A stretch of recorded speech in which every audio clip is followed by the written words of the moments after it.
Oke, selamat petang guys.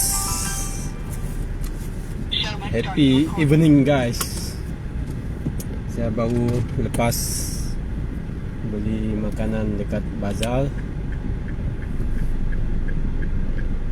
Taman Seri Pulai ni. Mau nak keluar dari parking. Sekarang dah 5.37. Oh, ada budak baru balik sekolah juga. Kat sini banyak sekolah. Okey. Bang.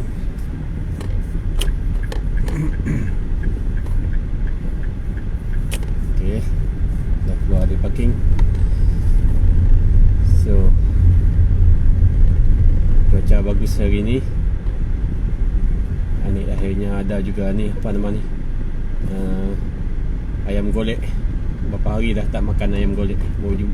Kedai tu baru buka balik. Bukan buka balik, saya pun baru nak pergi situ lagi. Hari tu pergi, dia tutup pula. Okey, boleh makan ayam golek. Ayam golek dekat Johor ni memang terbaik. Wah, dia memang terbaik. Bakar dia pun memang terbaik. Golek dia pun memang tergolek-golek. So, tajuk kita baru nak warming up ni. Cakap dulu lah, warming up. Biasalah kan, kita live stream mana boleh terus pergi tak topik, nanti tak warming up cakap pun macam lagu juga. So, siapa yang dah join tu boleh komen, tanya, share video ni kalau ada masa. So, kita nak bercakap pasal East Malaysia dengan West Malaysia. Dari mana perkataan East Malaysia dengan West Malaysia ni? Wujud perkataan ni, East Malaysia dengan West Malaysia. Kita tahulah West Malaysia tu merujuk kepada Semenanjung Malaysia. East Malaysia tu merujuk kepada Sabah dengan Sarawak. Tapi perkataan East Malaysia dengan West Malaysia ni, kita nak cari kat mana? Dalam perlembagaan Malaysia ni, ada ke tak perkataan East Malaysia dengan West Malaysia? Macam tu juga. Dalam perjanjian Malaysia 1963 tu, ada ke tak perkataan East Malaysia dengan West Malaysia? Saya dah cek dah perjanjian Malaysia 1963 tu, tak ada perkataan East Malaysia dengan West Malaysia. Dalam IGC report pun tak ada East Malaysia dengan West Malaysia. Kemudian saya tengok lagi dalam perlembagaan, tak ada juga perkataan East Malaysia dengan West Malaysia. Tak puas hati kan, tak jumpa, tak puas hati. Saya cari lagi dalam perlembagaan negeri Sabah, perlembagaan Sarawak dengan perlembagaan Sarawak, tak ada juga perkataan East Malaysia dengan West Malaysia. Jadi kita pelik lah kan, cari. Oh, akhirnya kita jumpa lah dari mana asal usul perkataan East Malaysia dengan West Malaysia tu. Kita jumpa dia dalam Act 388, iaitu Interpretation Act. Act, kalau dah nama dia Act, Akta, maksudnya diluluskan oleh Parlimen lah. Kalau Ordinance, tu undang-undang yang dibuat dekat peringkat Sarawak. Kalau Enactment, yang dibuat dekat Sabah. Tapi sebelum pembentukan Malaysia dulu, dekat Sabah pun dia ada nama Ordinance. Tapi selepas pembentukan Malaysia, dia tukar kepada Enactment. So, bila kita tengok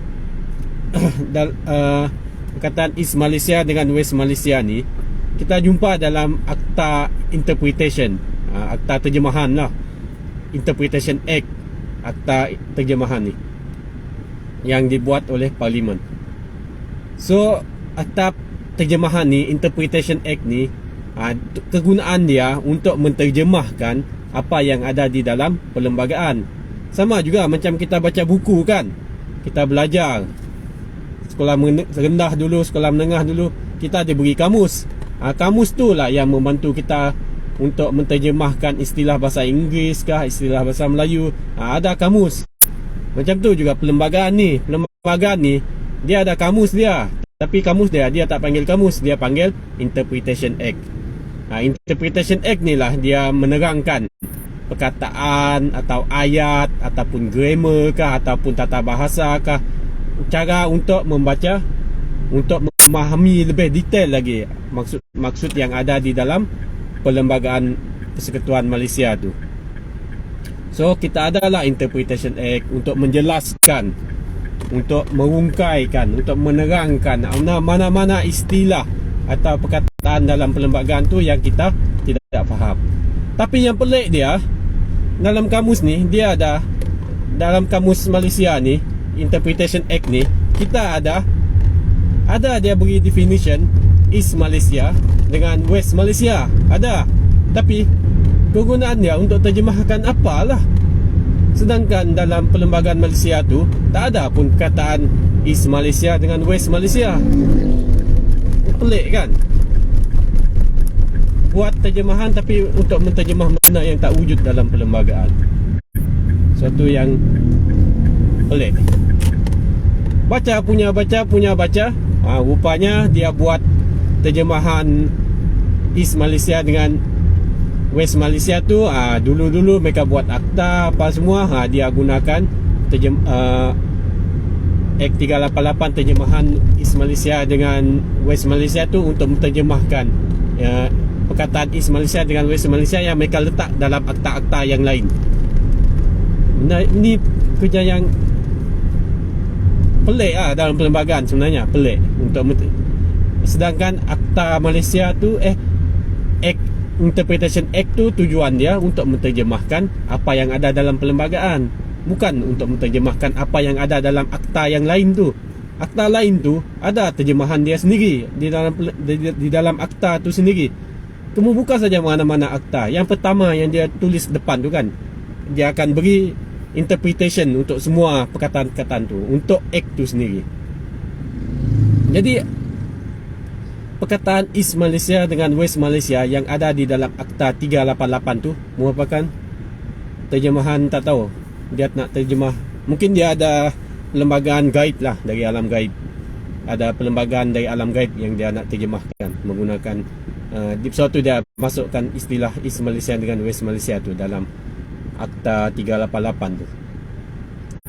Sama juga macam kita ada kamus kan, kita ada kamus tu dia tulis itu apa yang dimaksudkan dengan pokok. Contoh dia dalam kamus tu dia beri contoh dia Tesla. Dalam kamus tu Tesla, apalah maksud Tesla? Semua orang tak tahu apa maksud Tesla, tapi masuk dalam kamus tu. Kamus tu mau terjemahkan apa? Benda yang tak ada. Tesla tu nama company, tapi Tesla tu apa benda Tesla? Lepas tu satu lagi perkataan dia tulis karambuni. Apa benda lah karambuni tu? Nak terjemahkan apa karambuni tu? Dia cakap dengan detail, karambuni ni ialah ni macam ni. Lepas tu karambuni tu nak terjemahkan apa? Benda yang tak wujud dalam buku. Yang kita belajar buku sejarah, buku matematik, buku English apa semua, perkataan karambuni tu tak wujud. Macam tu juga East Malaysia dengan West Malaysia tu yang mereka letakkan dalam kamus untuk menterjemahkan perlembagaan tu kan. East Malaysia dengan West Malaysia tu tak ada dalam perlembagaan, tapi dia masukkan di dalam akta terjemahan tu tadi, letak dalam kamus East Malaysia, West Malaysia tu apa, tapi dia untuk menterjemahkan apa dalam perlembagaan tak ada. Pelik kan? Itu baru saya cerita mana kita jumpa East Malaysia dengan West Malaysia tu. Sekarang istilah ni kan, istilah East Malaysia dengan West Malaysia ni sebenarnya mereka guna sebagai satu polisi sajalah pada tahun awal-awal pembentukan Malaysia dulu. Awal-awal pembentukan Malaysia dulu dia guna istilah East Malaysia dengan West Malaysia. Supaya senanglah nak mengelirukan orang kan. Dia tak mau guna Borneo State, dia nak hilangkan perkataan Borneo State tu, dia guna East Malaysia, West Malaysia. Konon-kononnya nak menyatu padukan hati orang dekat timur ni kan, dekat Borneo ni dengan orang dekat barat, dekat Semenanjung tu, dekat barat Semenanjung, dekat East Malaysia tu mereka panggil Peninsula Malaysia. Mereka buat istilah mereka sendiri. Ada juga dalam akta 388 tu, tapi dia untuk terjemahkan apa saya tak tahu, sebab dalam perlembagaan tak wujud istilah-istilah tu. Kemudian kita ada East Malaysia dengan West Malaysia tadi kan. Tujuan dia pada asal dulu dia kononnya untuk national unity, untuk menyatu padukan orang timur dan barat, dengan ada East Malaysia, West Malaysia. Kita dua-dua sama Malaysia. Itu tujuan dia dulu. Tak perlu kita nak panggil Borneo State, tak perlulah kita nak panggil State of Malaya. Sedangkan dalam perlembagaan tulis macam tu. Tapi dia tak mau guna perkataan tu sebab dia sikit-sikit dia nak hilangkan perkataan Borneo State tu. Tu cara dia hilangkan secara polisi dulu, sebelum dia hilangkan secara berperlembagaan pada tahun 1976 tu. Sikit-sikit dia hilangkan. Mulalah rakyat kita ni yang tak baca perjanjian Malaysia, tak baca perlembagaan tu, dia panggil Sabah Sarawak ni kita panggil Malaysia Timur, kita ada Malaysia Barat. Ni seorang ni tak pandai signal ni. Macam tu lah dia. Asal-usul East Malaysia dengan West Malaysia tu sebagai satu polisi, kononnya untuk menyatukan Sabah dengan Sarawak. Tapi sebenarnya secara taktikal ya, political tactical ya, untuk menghilangkan kita daripada menggunakan perkataan Borneo States tu. Sebab Borneo States tu, perkataan Borneo States tu boleh menyatu padukan orang Sabah dengan Sarawak. Itu tujuan British dia memperkenalkan perkataan Borneo States tu. Sebab dari awal lagi sebelum pembentukan Malaysia, memang Sabah dengan Sarawak dengan Brunei memang mau membentuk Northern Borneo. Tapi kita tak dapatlah nak membentuk Northern Borneo tu, tapi kita guna alternatif lain, kita membentuk Malaysia. Tetapi semangat untuk membentuk Borneo State tu masih tinggi. Dan ada juga faktor lain kenapa British buat Borneo State untuk Sabah dengan Sarawak ni.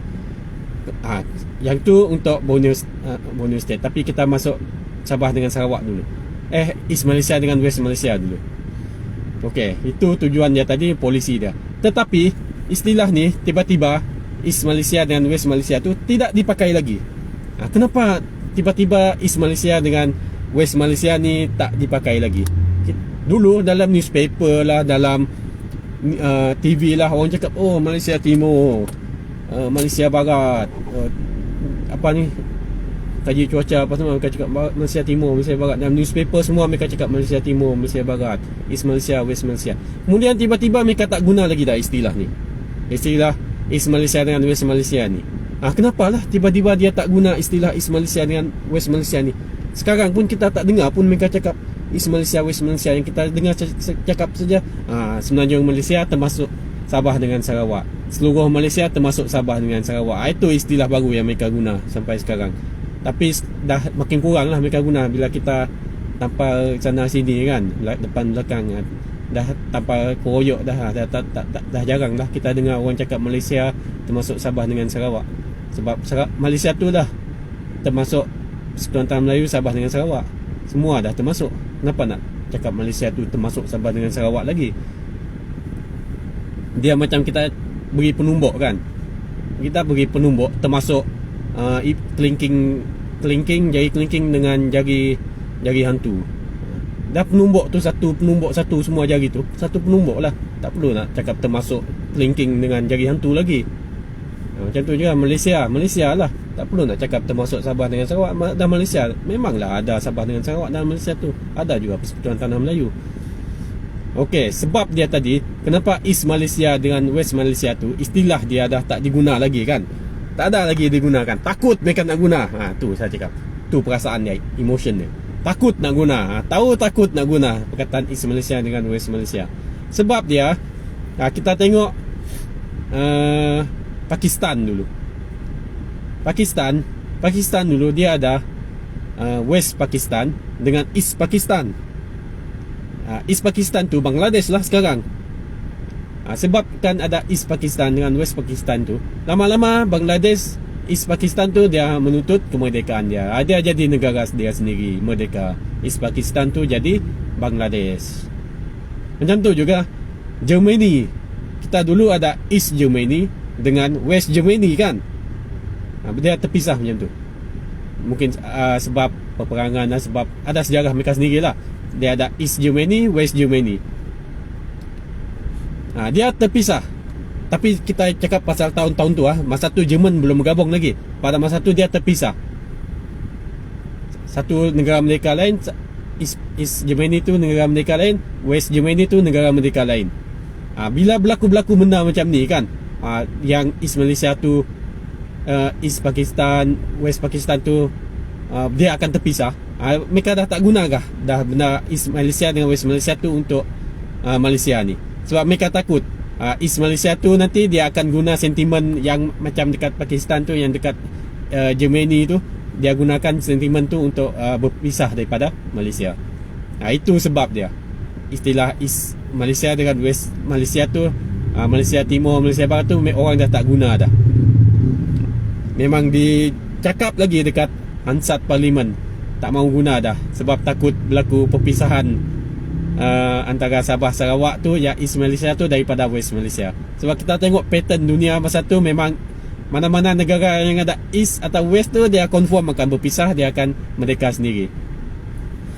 Melainkan Germany lah, mula-mula dia terpisah, lepas tu dia gabung balik. Mula-mula dia satu, lepas tu dia terpisah, gabung balik. Sebab tu East Malaysia dengan West Malaysia tu, kataan tu dah tak digunakan sekarang. Dari tahun 1990 ke 1980, istilah tu memang secara polisi dia memang dah tak digunakan lagi. Sebab takut Sabah dengan Sarawak ni ikut angkat kaki kan, bawa oil and gas dia lagi sekali. Takut macam tu lah. Macam tu. Okey, saya harap istilah East Malaysia dengan West Malaysia ni faham. Semua faham. Grafik saya ni masih panjang, jadi saya boleh terangkan kepentingan Borneo State tadi. Nanti saya tukar balik, kalau saya ingatlah tukar balik tajuk video ni.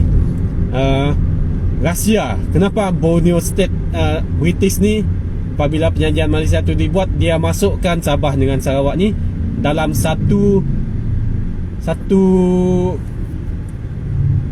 Borneo State. Kenapa dia tak buat State of Sabah, State of Sarawak, States of Malaya, State of Singapore dalam artikel 1 tu kan? Tapi dia buat Borneo States. Kenapa? Kita pun rasa pelik. Memang ada sebab-sebab lain dia. Memang kita tahu sebab-sebab lain, ataupun ada yang saya tak tahu boleh beritahu. Ada sebab-sebab yang mudah lah. Contohnya untuk memudahkan bacaan perlembagaan tu.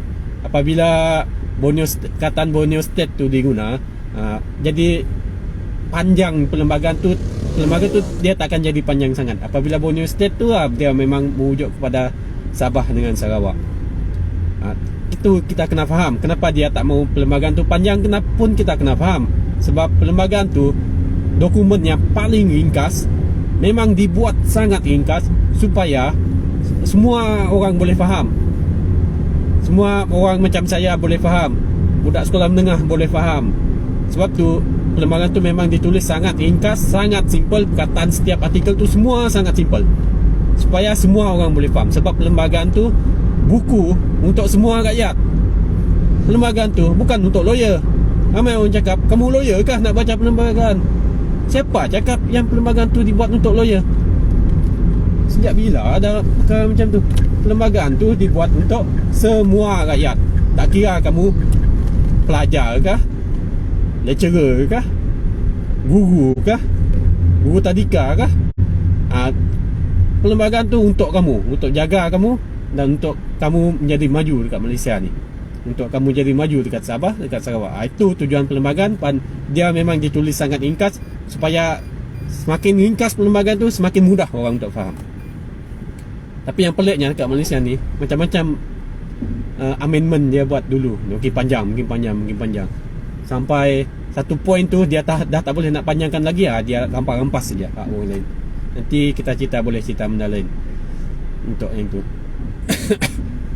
Okey, untuk tu salah satu sebab dia guna perkataan Borneo States untuk Sabah dengan Sarawak tu. Tujuan dia untuk meringkaskan tulisan-tulisan dalam perlembagaan. Dan satu lagi, sebab nasib Sabah dengan Sarawak ni lebih kurang sama. Dan terma-terma penyertaan Sabah dengan Sarawak dalam pembentukan Malaysia ni ikut IGC report, sama saja. Jadi terma tu sama, lebih kurang sama, tak jauh beza. Variation dia cuma sedikit. Jadi terma Borneo State tu memang boleh diguna untuk merangkumi Sabah dengan Sarawak. Tapi untuk merangkumi benda-benda yang detail untuk Sabah saja atau Sarawak saja, memang dia beritahu dalam perlembagaan tu. Dia akan tulis Borneo State, tak ada S. Kalau ada Borneo State ada S belakang tu, dia merujuk kepada dua-dua, Sabah, State of Sabah dengan State of Sarawak. Kalau dia tulis Borneo State tak ada S, dia merujuk satu saja, sama ada Sabah atau Sarawak, atau dia ada NO tu. Dia main peranan juga N dengan O tu. Kemudian kenapa dia tulis Borneo State ni? British memang legacy daripada British dulu. Dia mau membentuk North Borneo Federation, iaitu Sabah, Sarawak dengan Brunei. North Borneo Federation. Ingat semasa pembentukan Malaysia tu kemasukan Brunei tu masih ditunggu. Dia tidak dikecualikan lagi masa tu. Sampai dia gaduh-gaduh pasal Tunku Abdul Rahman pada masa tu dia kati saja. Dah tak mau buat pembincangan lagi dengan Brunei untuk kemasukan Brunei dalam pembentukan Malaysia tu. Dan tu kita boleh semak lagi tu. Okey, yang tu satu, tu memang legacy British untuk menyatu padukan Sabah dengan Sarawak tadi. Kenapa? Sebab dulu kan negara-negara yang nak merdeka ni ada yang besar-besar. Wajar lah orang tengok dari segi saiz dia. Kemudian ada negara yang kecil-kecil pun nak merdeka juga, kecil-kecil. Dekat Caribbean, dekat apa semua tak survive. Lepas tu kamu kena fikir, bila kita negara kecil-kecil ni kan, macam Singapura tu, kecil, Brunei kecil, taraf dia sama macam Rusia yang besar tu, sama macam Jepun, negara besar tu, sama macam China bila kamu jadi negara merdeka. Bila orang dulu fikir, mana negara kecil-kecil saiz macam ni boleh ke nak berdiri standing voting dia sama macam negara Rusia, sama macam London, sama macam UK, sama macam US standing. Namun sekali bom dah hancur lebur kan. Ya macam tu. So masa tu memang sentimen dia, negara kecil ni mereka anggap mereka ada fikir macam tu lah. Susah nak survive. Boleh survive lah macam tu. Sebab tu mereka gabungkan Sabah dengan Sarawak tu sebagai Borneo States, supaya mungkin apabila kita nak completekan awal decolonization proses kita tu, mungkin kita akan digabung balik, dapatkan gabungkan balik Sabah dengan Sarawak tu sebagai North Borneo Federation mungkin. Dan sebab dia yang terakhir ni, ini yang saya mau cerita sebenarnya, yang masih orang tak tahu kenapa perkataan Borneo States tu ada di dalam Perlembagaan Malaysia tu, artikel 1 tu. Sebenarnya salah satu dia kenapa Borneo State tu ada, dia sebenarnya sebagai contoh ataupun rujukan untuk persekutuan tanah Melayu dengan Singapura. Kenapa saya cakap rujukan untuk persekutuan tanah Melayu dengan Singapura? Sebab tujuan pembentukan Malaysia untuk persekutuan tanah Melayu dengan Singapura tu ialah untuk merger. Sebab itu dipanggil term of merger. Sebab itu dalam persekutuan tanah Melayu tu dia ada artikel untuk admit other state tu, untuk admit Singapura lah sebenarnya tujuan dia. Sebab tu kesilapan British dulu, dia pisahkan Singapura daripada persekutuan tanah Melayu. Dia buat artikel supaya dia boleh admit other state, iaitu memang spesifik untuk Singapura pada masa tu. Kemudian dalam pembentukan Malaysia akhirnya mereka federated menerusi term of merger. Cakap lagi merger, perkataan merger tu memang secara sejarah dia memang mendalam untuk persekutuan tanah Melayu dengan Singapura tu. Tu tujuan term admission tu tadi, untuk term of merger antara persekutuan tanah Melayu dengan Singapura. Tapi semasa pembentukan Malaysia tu, dia masih pisah lagi. Dia ada States of Malaya, dia ada State of Singapore. Jadi macam mana nak mergerkan betul-betul antara States of Malaya dengan Singapura tu? Dengan itu adalah Borneo State tu. Borneo States tu, Sabah dengan Sarawak tu, dia menjadi satu rujukan ataupun satu panduan untuk persekutuan tanah Melayu tu dengan Singapura tu untuk completekan merger dia dalam pembentukan Malaysia. Mungkin dia akan jadi States of Malaya, iaitu namely Federation of Malaya and Singapore. Kita tak tahu. Lebih kurang macam tu. Macam Sarawak kan, dengan Sabah kan, kita ada Borneo States, namely Sabah and Sarawak. Tapi term of merger tu tidak complete akhirnya sebab Singapura berpisah daripada Malaysia. Tetapi Borneo State tu memang satu rujukan yang British beri untuk persekutuan tanah Melayu dengan Singapura tu untuk completekan merger dia. Saya harap ini faham. Kita ni bukan saja guide, kita pun guide persekutuan tanah Melayu dengan Singapura tu macam mana untuk membuat complete merger. Lepas tu kita mahu Borneo State ni jadi contoh untuk Persekutuan Tanah Melayu, untuk tu juga komponen Persekutuan Tanah Melayu tu juga dengan Singapura tu, supaya jadi contoh lah macam mana untuk komplitkan merger tu. Sama macam Borneo State, kita dah ada Borneo State, kita dah ada dalam satu platform bersama. Kemudian apabila Persekutuan Tanah Melayu tu dengan Singapura complete merger dia, mungkinlah dia akan jadi Malaya, namely State of Malaya and Singapore. Kemudian komponen dalam artikel 1 tu dia dah semakin bergabung kan.